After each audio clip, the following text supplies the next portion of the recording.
Bonjour à toutes et à tous les amis, je reviens vous saluer. Aujourd'hui, on est dans un gros moment de transformation. Il y a beaucoup d'énergie, c'est très intense spirituellement. Je ne sais pas si vous le ressentez, la nuit dernière, c'était très intense.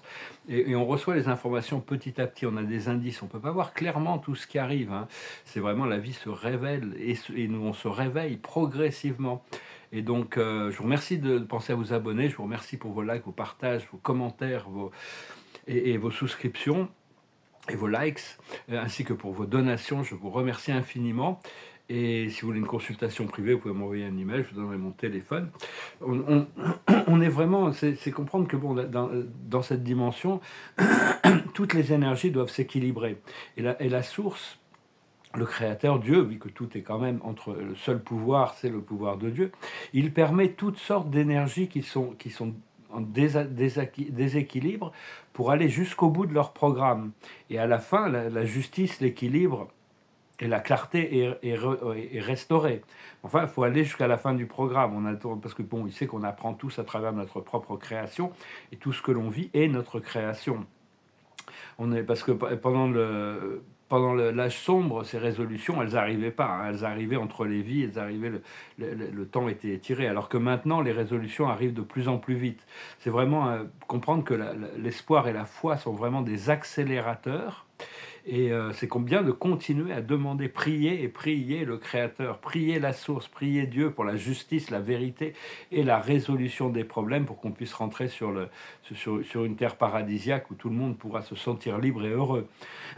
Pour le moment, il y a toutes les horreurs du monde qui se préparent à être exposées, hein. Donc il va falloir quand même rester très stable à l'intérieur de nous, parce que tous ceux qui ont fait le travail intérieur, ça va devenir de plus en plus facile, mais pour tous ceux qui sont endormis, ça va devenir, ils vont tous se réveiller, vont tous être très bousculés, hein. C'est le temps des responsabilités. Chacun va devoir faire face, surtout ceux qui ont fait le mal depuis si longtemps, sans en être conscient ou sans vouloir en être conscient. Donc, comprendre que le paradis, c'est un endroit physique. C'est l'île centrale de la lumière. C'est un espace absolu qui est la demeure de l'esprit, la maison de Dieu. Mais c'est aussi un état d'être, hein. Ce qui est un peu paradoxal, parce que le paradis est très très loin dans l'espace physique. Il y a des super univers, notre univers qui tourne autour du grand centre super universel, et les super univers tournent autour d'un univers central. Au centre de l'univers central, il y a il y a le paradis, donc le paradis est toujours au centre de toute chose. C'est le seul corps cosmique qui est plat, c'est le seul, et qui est immobile, hein. Mais tout tourne en relation avec le paradis. La pression est faite depuis le nord du paradis. Enfin, c'est des choses qu'on va découvrir petit à petit, progressivement, puis quand on sera prêt à les reconnaître. J'ai peint de nombreux modèles de cosmologie. Quand on regarde ces modèles de cosmologie, comme sur la vidéo que j'ai mis hier, c'est un petit tableau qui représente le grand univers avec le paradis, l'univers central et 7 super univers. Quand on regarde ce tableau, consciemment ou inconsciemment, on regarde la totalité de la réalité consciente actuelle. Donc, pourquoi je vais continuer à faire ces tableaux de toute manière. Moi, c'est des œuvres qui sont à mon avis importantes, parce qu'elles nous permettent de nous se souvenir pour connecter avec le plan de l'infini et la réalité du Créateur. Donc, mais enfin, le paradis, c'est un état d'être aussi, hein. C'est-à-dire que progressivement, au fur et à mesure qu'on permet à la lumière de Dieu de venir à l'intérieur de nous, et la présence de Dieu de s'incarner en nous, la réalité matérielle va changer pour s'adapter. Le paradis, si Dieu arrive sur Terre, quand Dieu arrive sur Terre, il est déjà sur Terre, le paradis inévitablement va arriver aussi. Comprendre que pour tous les êtres célestes qui sont de nature paradisiaque, ils savent qu'ils peuvent toujours trouver Dieu de manière personnelle au centre du paradis, au centre de toute chose. Dieu sera toujours là, présent dans cet endroit. S'il devait bouger de cet endroit, tout l'univers des univers disparaîtrait, il n'y aurait plus que Dieu qui existerait. Donc Dieu voulant exister éternellement, il maintient sa présence entourée de celle du Fils éternel, et qui est englobée de la présence de l'Esprit infini. Après ça, il y a la sphère la plus sainte du paradis, et il y a les zones résidentielles. Le paradis est beaucoup plus monumental dans l'île centrale de la lumière et de la vie. Je ne parle pas du paradis terrestre dans les plans astraux, le jardin du paradis. Je parle de l'île centrale de la lumière et de la vie, qui est l'origine première et la destinée finale de tous les êtres et toutes les choses, de toutes les personnalités. Et donc, Mais tout ça, c'est vraiment c'est vraiment, ça vient sur notre habilité à s'aligner avec la volonté divine, avec le ministère de notre présence, qui travaille à l'intérieur de notre esprit mental aussi, hein. Donc on doit être soumis à cette guidance intérieure. Et c'est vraiment un procédé qui vient pas par pas. D'abord, il faut trouver la guidance. Et après, faut arriver à s'y adapter. C'est pas toujours facile. Moi, il y a des choses, je lutte encore un peu contre ma guidance. Pas lutter, mais enfin, il y a des choses que je peux pas, j'arrive pas à gérer. J'ai beaucoup de mal à gérer, hein, parfois. Mais enfin, j'essaie de plus en plus précis par rapport aux informations que je reçois, de les suivre de plus en plus. Des fois ça m'amène dans des situations qui sont très, très, très, très dures à vivre, très lourdes à vivre, comme hier soir. Mais enfin bon, j'ai quand même réussi qu'à 80% du programme, quoi. C'était quand même assez bien. Et l'observateur de la journée, je vais tirer quelques cartes, c'est tourner en rond. C'est-à-dire on va tourner en rond jusqu'au moment où on a maîtrisé un niveau. À partir de là, on est élevé naturellement.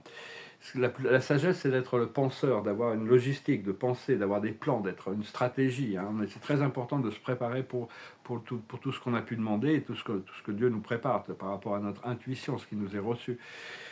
Ce qu'il faut comprendre, c'est heureux, arriver à accepter que tout est parfait, que les choses se déroulent et vont se résoudre comme il faut, quand il faut, de la bonne manière.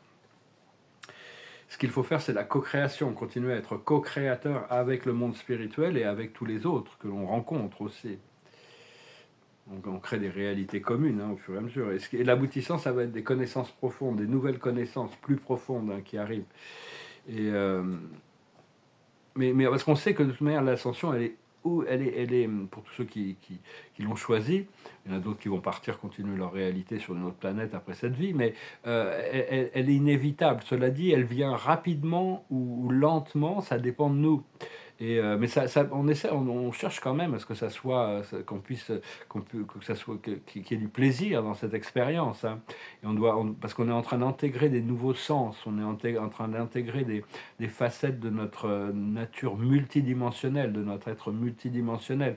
Et donc c'est pas toujours facile, hein, faut pas, des fois c'est facile et puis des fois ça peut être difficile, hein. Il y a toutes sortes d'aspects dans cette transformation.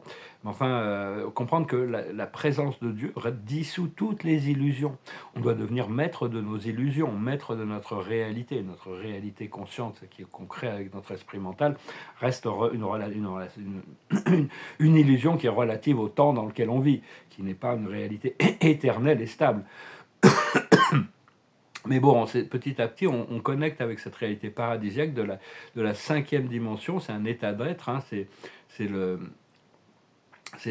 on doit faire le silence dans notre conscience et connecter avec la source, avec l'un, le je suis, de plus en plus, hein. Et donc, et on doit aussi accueillir, on doit demander toujours, j'accueille et je demande l'assistance et l'aide de la plus haute lumière. Parce que il faut demander pour recevoir quand même, hein, sinon on nous laisse un peu avec notre... la source n'est pas pressée, hein. Donc c'est à nous de demander la connexion et l'assistance de la lumière. On a beaucoup d'assistance de toutes sortes de familles galactiques. Il y a les Lyriens, qui étaient sur le principe de l'expansion dans l'univers. Il y a les végans, qui est aussi partie des systèmes de la lyre, qui eux sont complètement dans le retour à la source intérieure. Il y a le modèle d'Arcturus, qui est équilibré entre les deux. Les Arcturiens sont en alignement avec les anges d'Andromède, donc c'est grâce à l'alignement avec Arcturus, on peut obtenir l'illumination d'Andromède.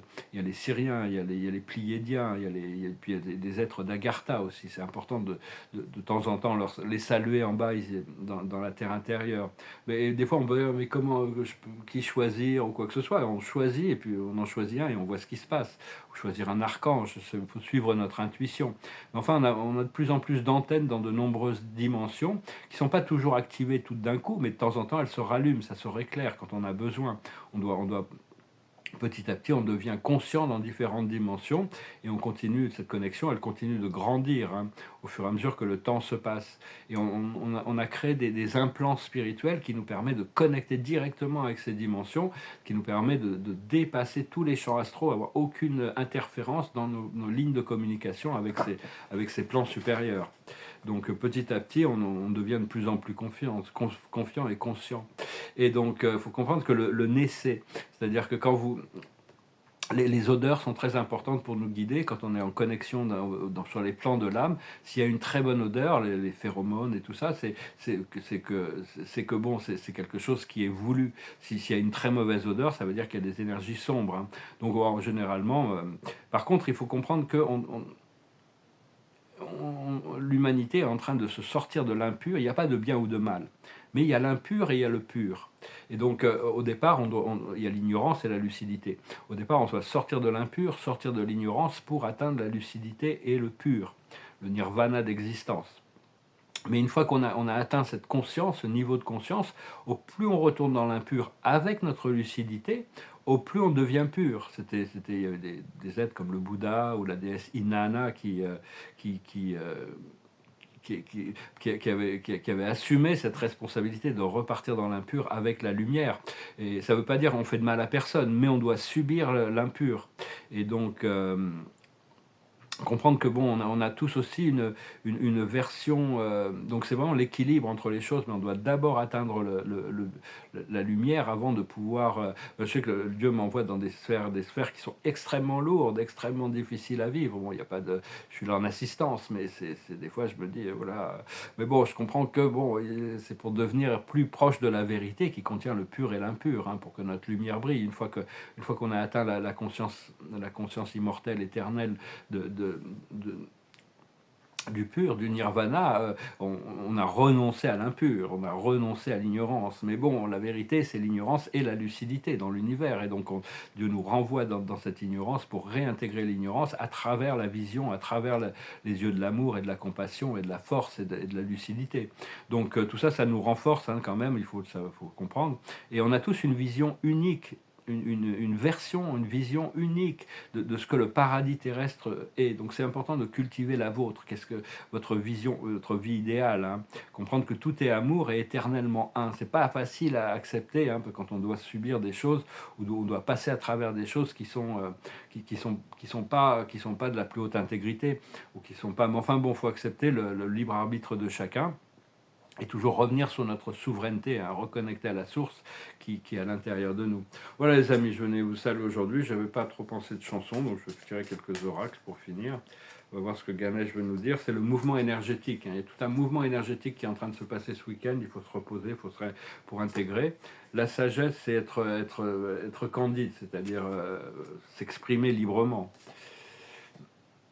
Ce qu'il faut comprendre, c'est la réflexion. Il y a des expériences, il y a besoin de les intégrer. Pour moi, mes connexions d'âme, là, je sais que je vois maintenant ça beaucoup plus comme un service que j'ai pas le choix de devoir rendre plutôt que quelque chose qui doit se résoudre au niveau personnel, parce que sinon c'est trop pénible. Ce qu'il faut faire, c'est continuer les insights, c'est-à-dire écouter tout ce que l'esprit nous révèle à l'intérieur de nous. Et l'aboutissant, ça va être la joie, la liberté, on pouvoir partager cette joie. Et je vais finir avec cet oracle-là. Voilà. Et cette semaine, normalement, il y a vraiment toutes ces intégrations. À partir de cette semaine, c'est vraiment un nouveau départ, hein, qui se prépare.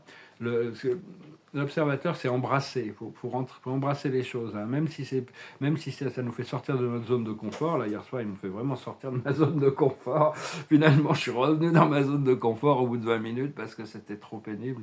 Mais enfin bon, c'est comme ça, hein, de toute manière. La plus haute sagesse, c'est le fulfillment, c'est-à-dire le bonheur, d'être comblé, d'être ravi. C'est de savoir que bon, tout ça est déjà là où se prépare. Ce qu'il faut comprendre, c'est l'illumination. Ce qu'il faut faire, c'est les bénédictions. Il faut continuer à bénir le monde et recevoir les bénédictions du ciel, c'est-à-dire aider. Et l'aboutissant, ça va être l'action. On va pouvoir passer à l'action, on va être guidé vers l'action. Donc tout ça, c'est vraiment une nouvelle phase qui se prépare. Je vous remercie, je vous salue, je vous remercie pour tout, pour votre soutien. Et je vous dis à bientôt. Namaste.